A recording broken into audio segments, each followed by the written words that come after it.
Hello everybody. I figured I'd do a little YouTube video on the different styles of Fordson pistons I encountered while rebuilding my tractor. I believe the earliest piston is this one here. You can see there's really no dome on the piston, it's just a sharp edge. The other characteristic of the earlier piston is there's no drain holes in the oil ring slot at all. They also have a wider skirt flange, as you can see right here. The second generation, which I believe is the second generation, also has no holes in the oil ring slot, but it has a little bit more of a dome to the piston. As you can see right here, there's a little more dome. I'll lay the other one down so you can kind of see it. You can see there is a difference in the doming. Also in the oil ring slot there's a different machine. There's another groove right here in the skirt. The third generation piston, which I believe is the third generation piston, has the same dome characteristic, but they put oil holes in the ring slot. I'll lay them here so you can kind of see all three. Right there you can kind of see the differences in them. With the skirt there's no groove. Then they added the groove. I don't know if that was just to make it lighter or to receive some of the oil onto the cylinder wall a little bit more. Then they made the oil holes so that the oil would run into the piston inside, possibly maybe create more of an oil mist on the wrist pin. Then there's also, which I believe is the fourth generation, you'll notice the actual skirt is thinner.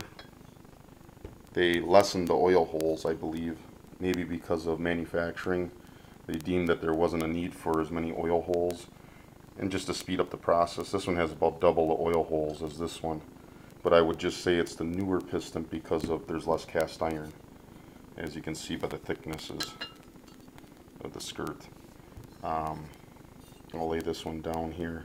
Everything else about the piston seems the same, but those are the four different pistons that I encountered while rebuilding my Fordson. My Fordson actually had 3 of these pistons in them, 3 different ones. From the stories I've heard from people, it doesn't matter what pistons you run in the tractor's all going to run the same whether you have 3 different pistons or 4 different pistons. They never made a oversized piston, they only made standard. Your rings took up the extra slop. The domes on that old engine, it runs so slow that I don't believe the domes on the pistons would really matter much. As you can see on this last one, they put less of a taper or less of a dome on it, probably for manufacturing. Again, less cast iron, less machining. So I'm going to be putting in a couple different styles in my Fordson. I'm going to do another video on that. Right now my wrist pins are the wrong size. I ordered oversized wrist pins, so I got to hone out some of these pistons, and I'll do a later video on that. But I just wanted to show you the 4 different characteristics that I've found in Fordson pistons. Could there have been different manufacturers of these pistons over the years? There very well could have been. I mean, Sears and Roebuck sold pistons, Montgomery Ward sold pistons, all your local auto manufacturers sold pistons. So there's different styles out there. Is it going to matter? No, as long as they fit right and everything else. Alright, hopefully you find this video a little bit informational on Fordson pistons, and we'll see you later. Bye-bye.